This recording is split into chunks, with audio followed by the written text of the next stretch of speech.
The Discovery and the Hunt. The Forbidden Truth. Dr. Kara Thane sat in her workstation at the Galactic Commerce Authority, her bioluminescent patterns flickering softly across her pale blue skin as she traced the data anomalies that had consumed her attention for the past 6 days. She was Xelium, a species known for their analytical minds and meticulous attention to detail. Her people had served as accountants, analysts, and record keepers across the galaxy for generations. Numbers did not lie to Xelians. Numbers told stories that words could hide. The Commerce Station orbited the trade hub of Valanus Prime, a neutral world where economic data from 1,000 systems flowed through processing centers. Kara had worked here for 8 years, analyzing trade patterns, flagging irregularities, ensuring the smooth operation of galactic commerce. It was stable work, respectable work, the kind that let her send credits home to her family on Zelios. But the numbers she was looking at now told a story that made her second and third hearts beat in painful synchronization. She had been tracking a resource discrepancy, a simple accounting error that should have taken an hour to resolve. Instead, it had led her down a path of encrypted transactions, shell corporations, and data trails that disappeared into classification levels she should not have been able to access. Except she had, because someone had made a mistake, left a door unlocked in the security protocols. What she found was called Operations Silent Harvest. The files were clinical, precise, detailing economic manipulation on a scale that defied comprehension. The Galactic Council, specifically a coalition of its most powerful members, had been systematically engineering resource shortages on developing worlds. They would identify planets on the verge of industrial revolution, worlds with valuable resources but primitive technology. Then they would manipulate commodity prices, create artificial famines, and spark resource wars that devastated populations. When the dying worlds finally begged for intervention, the Council would arrive as saviors. They would offer aid, technology, and protection in exchange for exclusive resource contracts that lasted centuries. The planets would sign anything to stop the suffering. By the time they realized they had sold their futures, it was too late. The contracts were legally binding under galactic law. Kara read the casualty estimates. Billions dead across 17 worlds over the past 40 years. All of it orchestrated, calculated, and profitable. The corporations involved had made fortunes. The council members had secured power bases that would last generations. And it was all hidden behind layers of classification and corporate secrecy that made discovery nearly impossible. Her hands trembled as she copied the data to an isolated drive. She knew what she had to do.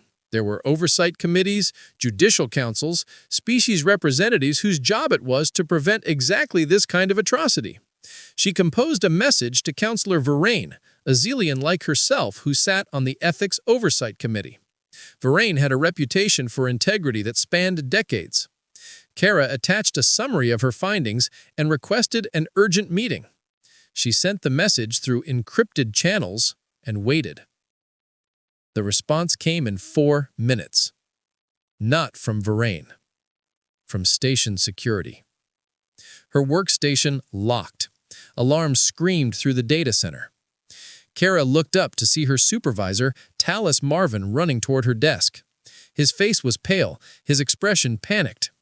He was shouting something, trying to warn her when the ceiling panel above him exploded. Debris rained down. A support beam, severed by what looked like a maintenance accident, crashed down on Talus. The sound of his body being crushed was something Kara would hear in her nightmares for weeks afterward. Security teams were flooding into the data center. Kara grabbed the isolated drive and ran. Her Xelian physiology was not built for speed, but adrenaline gave her desperate energy. She squeezed through a maintenance access panel, her slender frame fitting where the larger security officers could not follow. Behind her, someone was shouting orders to seal the exits, to lock down the entire station. The witness becomes the target.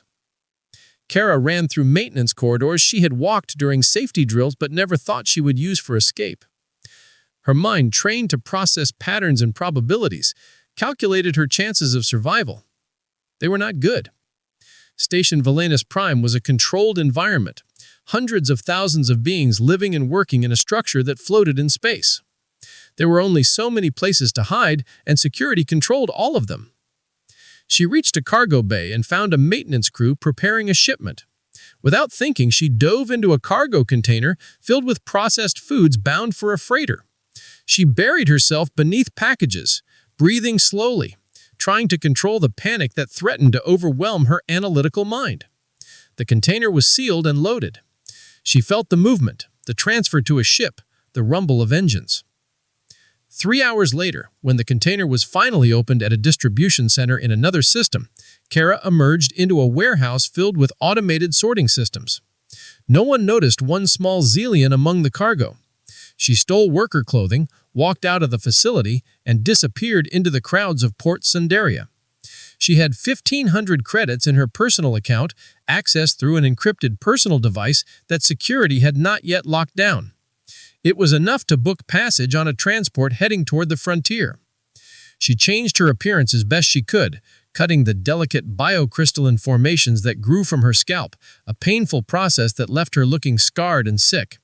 She wore a hooded cloak and kept her face down. For 3 weeks, she ran. She jumped from system to system, never staying more than a day in any location. She used cash transactions when possible, avoiding any digital trail. She slept in cheap hostels and cargo holds, always moving, always watching for signs that they had found her. But they always did. In the Yelmar system, she saw wanted posters with her face. In the Karados station, security forces were checking identification documents with unusual thoroughness. In the Hellion colonies, she overheard merchants discussing a fugitive data analyst wanted for terrorism and corporate espionage. The Galactic Council had branded her a criminal. They claimed she had stolen classified corporate secrets and sold them to hostile entities. They said she was responsible for Talos Morven's death, that she had triggered a maintenance accident to cover her theft. The reward for her capture was 500,000 credits, dead or alive. Kara sat in a cargo hold of a transport ship, her body weak from malnutrition and stress, and accepted a terrible truth. There was nowhere in civilized space she could hide. The Council's reach was absolute. Every system, every colony, every inhabited world was part of their network. The moment she touched down anywhere, they would know. Her ship was failing. She had bought it with her last credits, a tiny scout vessel that was barely spaceworthy. The life support systems were operating at 60% efficiency. The navigation computer kept throwing error codes. She had maybe one more jump before the vessel gave out completely. She pulled up the star charts and looked at the edges of known space. Most systems were part of the Council's network. But there was one planet, one system, that sat isolated and alone. Earth. The human homeworld. She knew the history because every species in the Council did. It was taught as a cautionary tale about the dangers of premature contact. 53 years ago, humanity was discovered. They were a young species, confined to their single system, but showing technological promise. The Council had sent diplomats for first contact. The approach had been standard, ships arriving openly to demonstrate peaceful intentions. But humans, it turned out, had a threat response unlike anything the Council had encountered. When the diplomatic vessels approached Earth, humanity interpreted it as an invasion. Their primitive weapons had fired on the ships. When diplomats beamed down to major cities to explain peaceful intentions, humans panicked. Crowds stampeded. Governments mobilized military forces. In the chaos and confusion, 9 diplomats had died, killed by frightened humans who did not understand what was happening. The Council had debated what to do. Some wanted forcibly integrate humanity, to teach them proper behavior through occupation. Others wanted quarantine, to leave them isolated until they matured. Humanity had made the choice themselves. They had withdrawn all contact, established a defensive perimeter around their system, and made it clear that any unauthorized approach would be met with lethal force. The Council had been happy to let them isolate themselves. Humans were too violent, too unpredictable. Better to let them stay on their death world until they either destroyed themselves or learned to behave. Now that death world was Kara's only option. Running through the stars. The weeks of running had taken their toll. Kara looked at her reflection in the ship's small viewport and barely recognized herself. Her bioluminescent patterns had dimmed to almost nothing, a sign of severe stress in Xilian physiology. Her skin had taken on a grayish tint. The crystalline formations she had cut from her scalp had not grown back, leaving her looking damaged and wrong. She had lost weight she could not afford to lose. Xilians were naturally slender, but now she looked skeletal. Her ribs showed through her skin.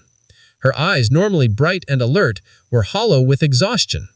She had been surviving on nutrient paste and recycled water, rationing her supplies because she did not know how long she would need them to last. Sleep came in brief, fitful periods. Every time she closed her eyes, she saw Talus Morven dying, crushed by debris that was meant for her. Sanctuary and stand. First contact with Terra. Kara awoke to the sensation of gravity, real gravity, not the artificial kind generated by station spin or ship thrust. Her body felt heavy, pressed down against a soft surface. She tried to open her eyes, but the light was too bright, forcing her to squint.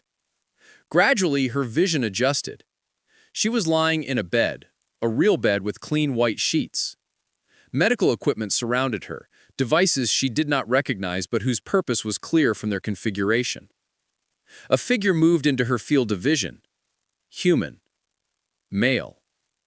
He wore a white coat over military fatigues, and his face showed the lines of middle age. His hair was dark, with streaks of gray, and his eyes were a warm brown color that assessed her with professional detachment.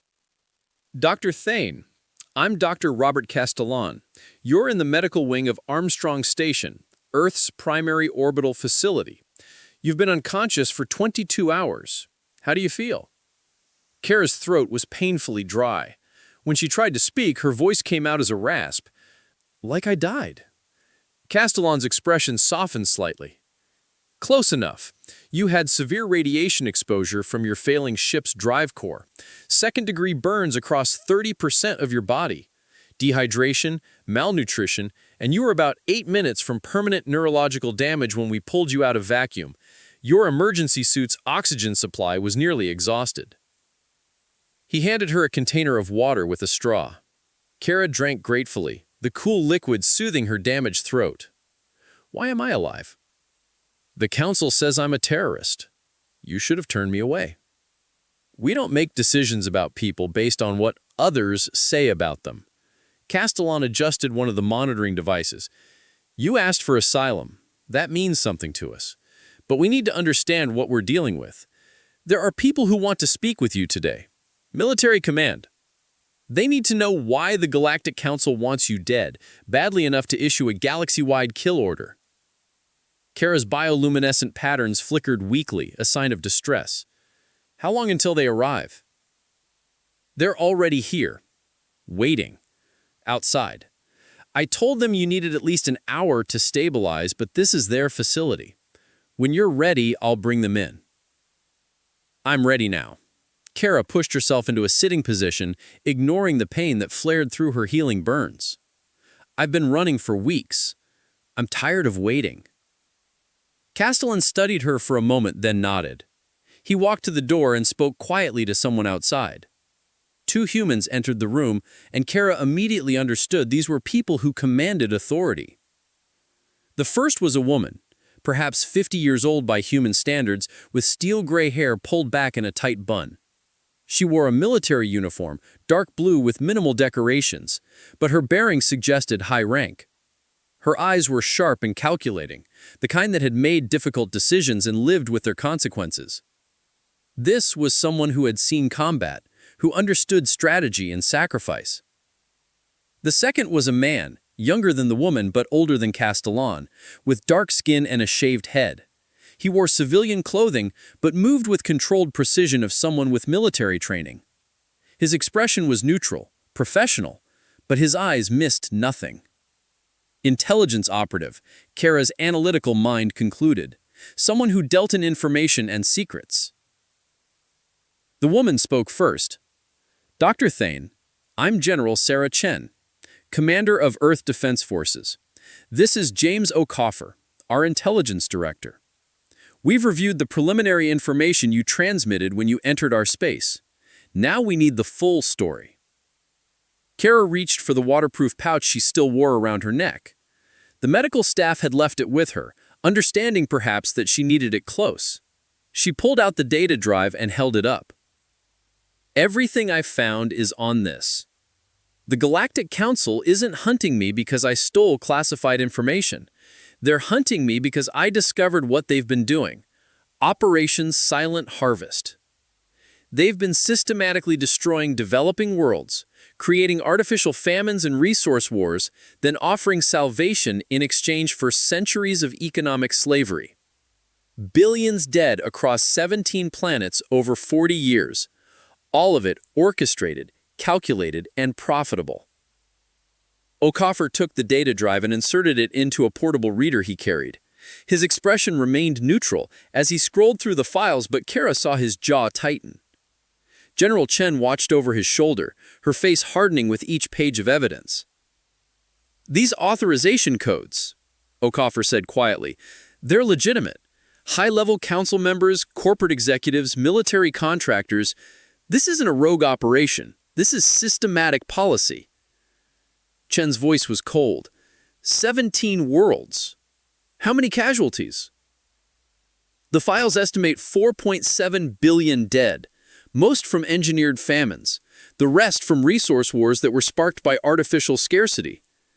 The Council would identify planets on the verge of industrial revolution, worlds with valuable resources but primitive technology.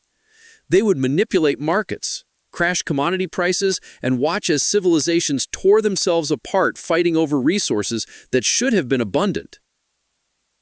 "And when the dying worlds begged for help?" Chen asked, though her tone suggested she already knew the answer. The Council would arrive as saviors. They would offer food, medicine, technology, and protection. In exchange, they demanded exclusive resource extraction rights for 200 years. By the time these worlds realized they had sold their futures, the contracts were legally binding under galactic law. Some of those worlds are still paying 3 generations later, while their people work in conditions barely better than slavery. Okafor continued reading. "You worked at the Galactic Commerce Authority. How did you find this?" "I was tracking a simple accounting discrepancy. It should have taken an hour to resolve. Instead, I found a door left unlocked in the security protocols. Someone made a mistake. I followed the data trail and found Operation Silent Harvest buried under layers of classification that should have been impossible to access." "Who else knows?" Chen asked. Kara's bioluminescent patterns dimmed. "My supervisor, Talos Morvan. He tried to warn me when security came. They killed him.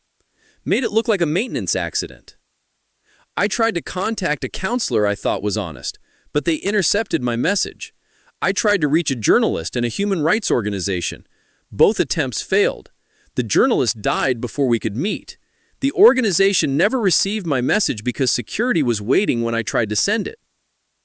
"You've been running for 3 weeks. How did they keep finding you?"